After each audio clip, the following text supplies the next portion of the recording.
क्या आपने कभी सोचा कि चक्रवात जो आते हैं उनकी शक्ति कहाँ से मिलती है, कैसे वह बन जाते हैं और कैसे वह इतनी तबाही मचा सकते हैं।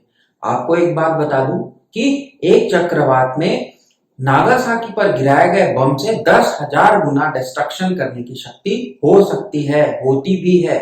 तो आइए देखते हैं कि कैसे बनते हैं ये चक्रवात, क्यों आता है यह तूफान और कैसे उसे ऊर्जा मिलती है। Hello friends and welcome to VR classes 20। आज के इस वीडियो में हम ये चीज देखने वाले हैं। तो चलिए स्टार्ट करते हैं आज की क्लास।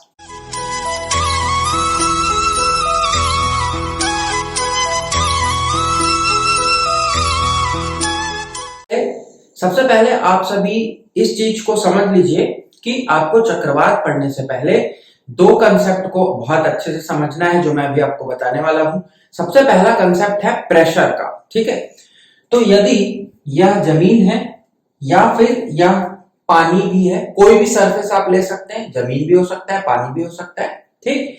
अब यदि यह हीट होता है, हीट होकर के यहाँ पर की जो हवा होगी, यहाँ पर जो हवा होगी इसके ऊपर, वह हीट होगी, गर्म होगी, और जब यह गर्म होगी तो वो क्या करेगी, वह ऊपर की ओर उठेगी, ठीक है।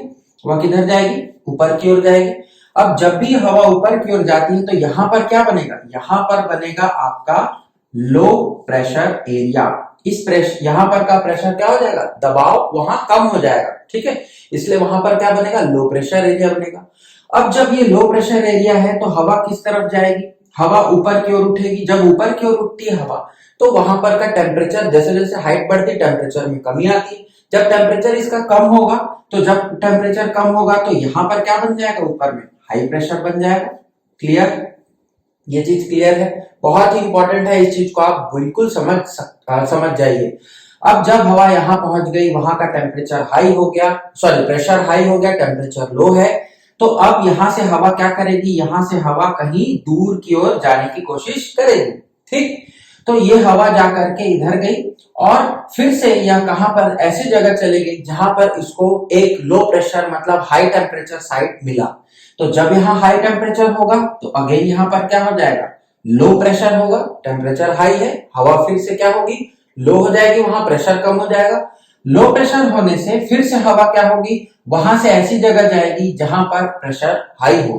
तो अब यहाँ पर हवा क्या करेगी, यहाँ पर हवा जमीन की ओर या फिर इस स्थल की ओर आने की कोशिश करेगी, या पानी भी हो सकता है या जमीन भी हो सकता है, ठीक।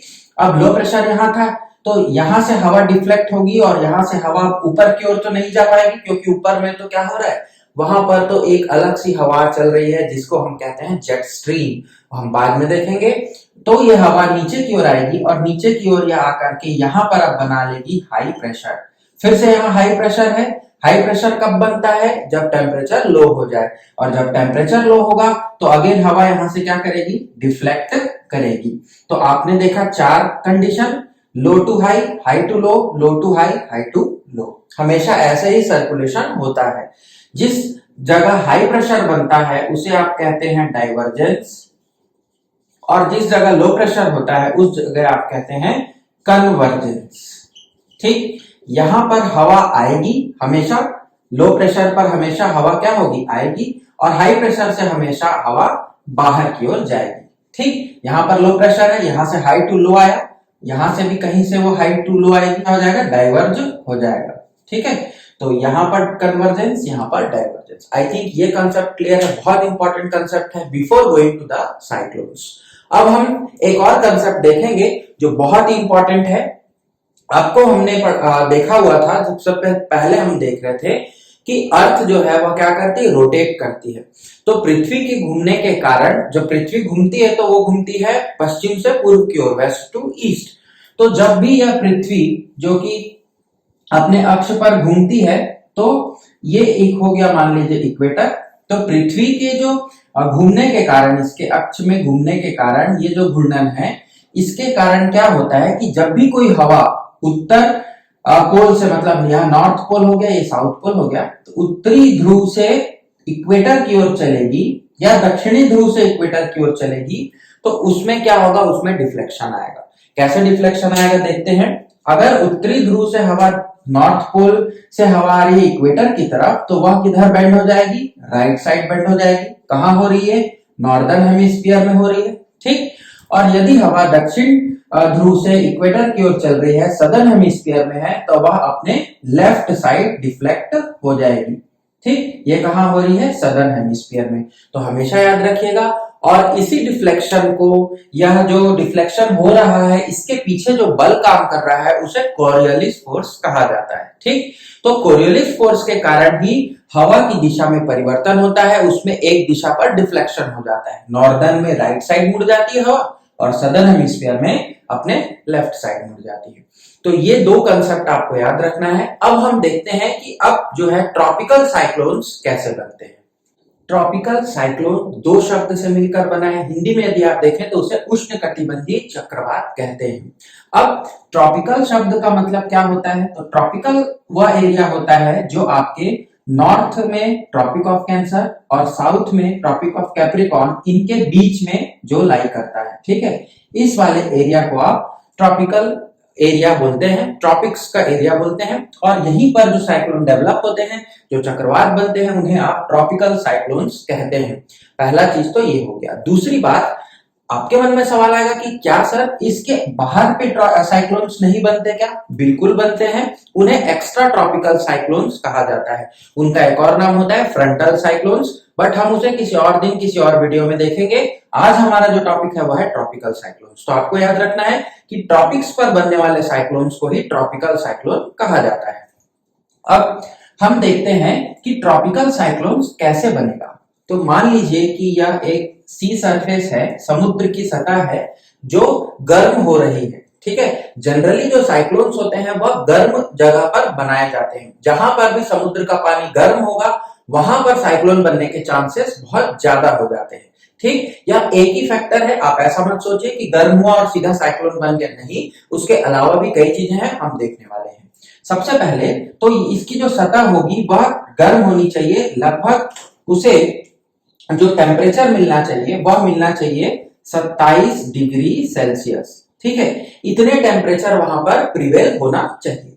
अब हमने अभी अभी देखा कि जैसे ही टेम्परेचर कम बढ़ेगा तो वहां पर प्रेशर क्या होगा? लो होगा। क्यों? क्योंकि यहाँ पर की जो हवा होगी उसका जो टेम्परेचर होगा बढ़ने से वह क्या करेगी? ऊपर की ओर उठेगी। और जब हवा ऊपर की ओर उठती है तो यहाँ पर क्या बनता है? यहाँ पर बनता है लो प्रेशर एरिया। क्लियर है? अब इस लो प्रेशर एरिया में कंडीशन बन सकती है हमारे साइक्लोन की, ठीक है। दूसरी बात, तो हमने दो कंडीशन देखा। एक तो क्या देखा हमने कि टेम्परेचर बढ़ रहा है और दूसरा है लो प्रेशर एरिया वहां बन रहा है, ठीक। अब जैसे ही यहाँ लो प्रेशर एरिया बनता है तो अभी हमने उसी कंसेप्ट में देखा था कि यहाँ पर क्या होगी? हवाएं जो होंगी वह क्या हो जाएंगी? अब यहाँ पर आकर के वह कन्वर्ज होने लगेगी, ठीक है। तो सभी जगह से क्या होने लगेगी? इस लो प्रेशर एरिया पर हाई प्रेशर से लो प्रेशर हमेशा हवा चलती है, हमने देखा हाई से ही डाइवर्ज होती है। तो हाई से डाइवर्ज होकर कहां आएगी? लो प्रेशर में। और लो प्रेशर से हवा किधर जा रही है? ऊपर की ओर जा रही है, ठीक। तो यहाँ पर ऊपर में, यहाँ आप ध्यान रखिएगा कि यहाँ क्या बनेगा? हमेशा हाई प्रेशर बनना चाहिए, तभी तो वो हवा को डाइवर्ज करेगा, ठीक। और नीचे की हवा को वो कन्वर्ज करेगा। क्लियर है? अब जैसे ही यह कंडीशन मिलता है तो तीसरा कंडीशन अप्लाई होता है। The third condition, very important condition, is presence of Coriolis force. हमने देखा था नॉर्दर्न हेमिस्फीयर में राइट साइड, सदर्न हेमिस्फीयर में लेफ्ट साइड डाइवर्ट हो जाती है कोई भी हवा जो इक्वेटर की ओर आ रही है। तो third condition is Coriolis force. मैं इसको यहां लिख लेता हूं, इसको हम CF से डिनोट करते हैं सपोज। तो कोरियोलिस फोर्स भी यहां पर उपस्थित है। वहां पर एक लो प्रेशर एरिया बन गया और डाइवर्जेंट है सी लेवल पर। तीसरा कंडीशन 27 डिग्री का टेम्परेचर भी मिल गया। चौथा कंडीशन है कोरियोलिस फोर्स वहां काम कर रहा है। अब बनेगा हमारा साइक्लोन। कैसे बनेगा? चौथा कंडीशन अप्लाई होगा और चौथे कंडीशन में हम देखेंगे कि यहाँ पर जो ये एरिया इसका दिख रहा है लो प्रेशर का एरिया, यहाँ पर कुछ इस तरह से एक कॉलम बन जाता है जो कॉलम हमेशा लो प्रेशर बना करके रखता है। और इसी कॉलम को, इसी बीच के एरिया को हम कहते हैं आई ऑफ द साइक्लोन। साइक्लोन की आंख कहा जाता है, चक्रवात की आंख। और यहीं से ही क्या होता है? हमेशा लो प्रेशर एरिया बना रहता है। अब जब भी यहां से लो प्रेशर होकर के हीटेड एयर ऊपर की ओर उठेगी तो ऊपर की ओर उठने पर वह जो हीटेड एयर थी वह अब क्या होगी, हाई प्रेशर एरिया पर जाने से उसका टेम्परेचर कम होने लगेगा। जब टेम्परेचर कम होता है तो वह जो हवा थी, ठीक है, वह हवा वह गैस के रूप में थी, अब वह लिक्विड में बदलने लगेगी। इसे कहा जाता है कंडेंसेशन। तो इस कंडेंसेशन की प्रक्रिया पर एक हीट उत्पन्न होती है और उस हीट को हम कहते हैं लेटेंट हीट ऑफ कंडेंसेशन। ठीक है, वाष्पीकरण की गुप्त ऊष्मा। और यही सोर्स होता है हमारे इस साइक्लोन के एनर्जी का। साइक्लोन को एनर्जी कैसे मिलती है, जितना ज्यादा कंडेंसेशन यहां होगा उतना ही लेटेंट हीट वहां डिसिपेट होगी। और लेटेंट हीट हमेशा क्या होती है, ऊष्मा को जनित करती है, मतलब हीट डिसिपेट होता है, एब्जॉर्ब नहीं होता, बल्कि वो ऊष्मा को बाहर की ओर रखती है। ये जो आई है यहां पर हमेशा क्या बने रहेगा, लो प्रेशर। और इसके बाद यहां पर से जो दो एरिया या दो कॉलम ऑफ आप देखेंगे वह क्या बनाएगा, तो ये जो दो कॉलम है यहीं पर से ही आपके क्या होने लगेगी, सबसाइडिंग जो हाई प्रेशर एरिया है वह कन्वर्ज होकर के इस लो प्रेशर एरिया पर आने लगेगा और ये लो प्रेशर फिर से ऊपर की ओर जाता रहेगा। ये एक साइकिल कंटिन्यूअस चलता रहता है। यहां पर से फिर से हीट हुआ, हीट होकर के ऊपर गया। ये जो एरिया है ये बहुत छोटा एरिया नहीं होता है, ये किलोमीटर्स में होता है।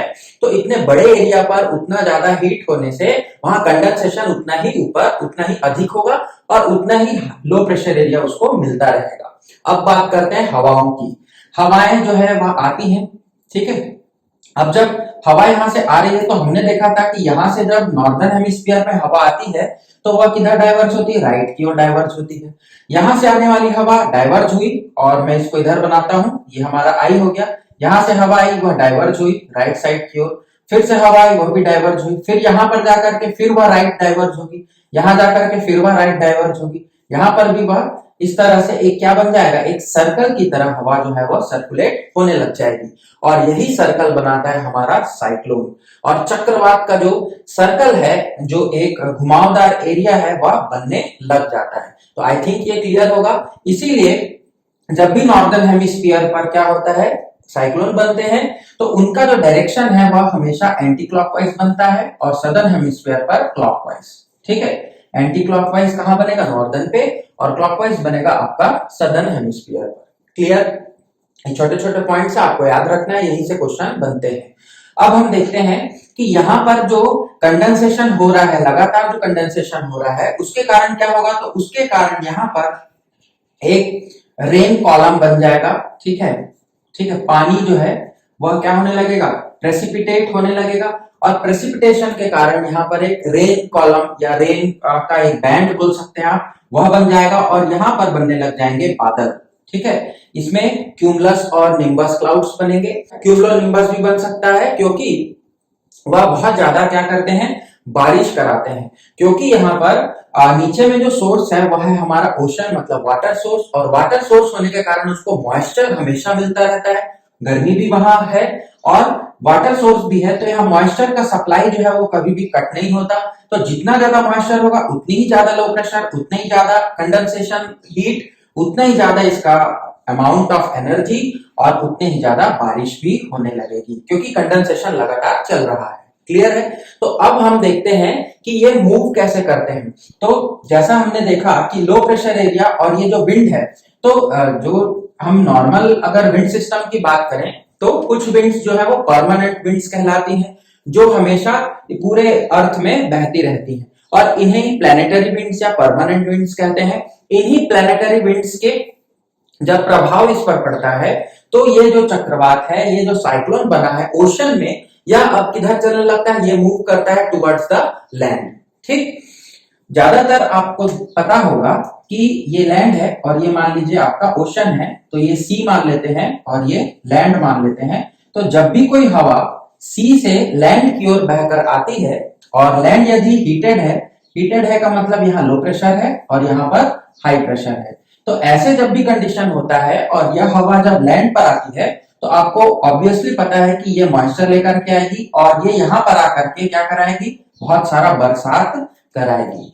तो यही नॉर्मल प्रोसेस होता है हमारे इस साइक्लोन्स का भी। ठीक है, अब साइक्लोन का डायरेक्शन आप प्रिडिक्ट कर सकते हैं, लेकिन आप नेचुरल मतलब आप प्रकृति के साथ यह नहीं बोल सकते कि साइक्लोन किस तरफ जाने वाला है। आप उसे कंट्रोल तो बिल्कुल नहीं कर सकते, लेकिन आप प्रिडिक्शन कर सकते हैं, जैसा हमारे मेट डिपार्टमेंट करता रहता है। ठीक, अब साइक्लोन यदि बन चुका है और वह अब आ चुका है कहां, लैंड पर, तो जब साइक्लोन भूमि से टकराता है तो उसे लैंडफॉल कहा जाता है। अब जब भी ऐसी कंडीशन होगी तो यहां पर देखिए वह जाता तो है, जब तक वो बरसात कराते हुए जाता है, लेकिन जब वह लैंड पर पहुंच जाएगा, भूमि पर, तब यहां याद रखिएगा कि ये जो सोर्स ऑफ उसका मॉइस्चर था वह खत्म हो जाता है। तो जब भी लैंडफॉल होगा यह मॉइस्चर सोर्स खत्म हो जाएगा, तो ये साइक्लोन का जो लो प्रेशर एरिया था अब उसे क्या नहीं मिल पाएगी, लेटेंट हीट ऑफ कंडेंसेशन नहीं मिल पाएगी। तो कंडेंसेशन नहीं होगा तो फर्दर मॉइस्चर एक्यूमुलेशन नहीं होगा, फर्दर लो प्रेशर वहां पर नहीं बनेगा, और फर्दर हमारा साइक्लोन क्या करने लगेगा, डाई आउट होने लगेगा।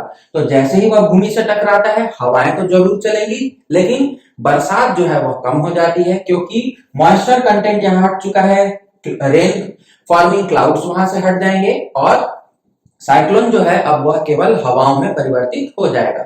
लेकिन जैसा यह लैंड से टकराता है तो उसके पहले से भी और उसके बाद भी हवाएं इतनी तेजी से बहती हैं कि हमारे जो भी कंस्ट्रक्शन है, बिल्डिंग्स हैं, रोड्स हैं, ब्रिजेस हैं और टावर्स हैं, वह सारे के सारे उस हवा में बहुत ज्यादा स्पीड से हवा चलने के कारण डिस्ट्रॉय हो जाते हैं। तो साइक्लोन्स जो होता है, खास करके ट्रॉपिकल साइक्लोन्स, वह क्या क्या लेकर के आता है, तो अपने साथ रेन क्लाउड्स लेकर के आएगा, हवाएं लेकर के आएगा और तबाही लेकर के आएगा। अब हम बात करते हैं भारत के एरिया की। तो आपको पता है कि भारत का जो दक्षिणी इलाका है वह प्रायद्वीप है, और इधर उसके है अरब सागर और इधर है बे ऑफ बंगाल। तो ज्यादातर जो साइक्लोन्स बनते हैं वह बनते हैं हमारे बे ऑफ बंगाल वाले रीजन में। ऐसा इसीलिए भी होता है क्योंकि बे ऑफ बंगाल वाला जो हमारा एरिया है, that is eastern peninsular area, वहां पर का टेम्परेचर थोड़ा सा हाई रहता है as compare to this Arabian sea temperature. ठीक, लेकिन रिसेंटली अभी अभी एक तूफान आया हुआ था, जब मैं ये वीडियो बना रहा हूं उसके पहले वह तूफान आया था और वह अरब सागर पर आया था। ठीक, अब आपके मन में सवाल आएगा कि सर आप तो बे ऑफ बंगाल बोल रहे, अरब सागर पर कैसे आया? तो भैया जहां पर उसे कंडीशन मिलेगी वह वहां पर बन जाएगा।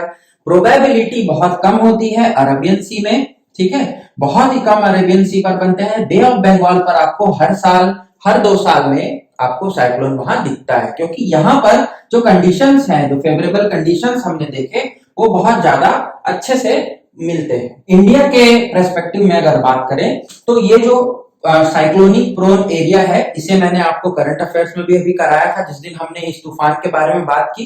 ठीक है, तो ये जो एरियाज हैं वहां पर सबसे ज्यादा तूफान आने के चांसेस होते हैं, खास करके ये जो ईस्टर्न वाला जो हमारा बेल्ट है, ठीक है, ईस्टर्न कोस्टल प्लेन्स और ईस्टर्न घाट्स वाला, यहाँ पर ज्यादातर तूफान आते हुए दिखते हैं। जब मैं ये वीडियो बना रहा हूं उस समय भी एक तूफान के आने की संभावना जताई गई है। 3 से 4 दिन के बाद वह तूफान हिट करेगा। इस बे ऑफ बंगाल पर एक लो प्रेशर एरिया देखा गया है। तो ऐसे ही तूफान जो है वह आते हैं और इनका जो एरिया है वह क्या होता है, बनता है खास करके बे ऑफ बंगाल में। तो आई थिंक कि ट्रॉपिकल साइक्लोन्स आपको क्लियर होगा। यदि आपको कोई डाउट है तो आप जरूर पूछिएगा, कमेंट जरूर करिएगा। वीडियो अच्छी लगे तो लाइक जरूर कर दीजिए और चैनल पर यदि नए हैं तो सब्सक्राइब कर लीजिए। हम मिलेंगे अपने नेक्स्ट वीडियो में नेक्स्ट टॉपिक के साथ। तब तक के लिए thank you very much and stay safe, stay healthy.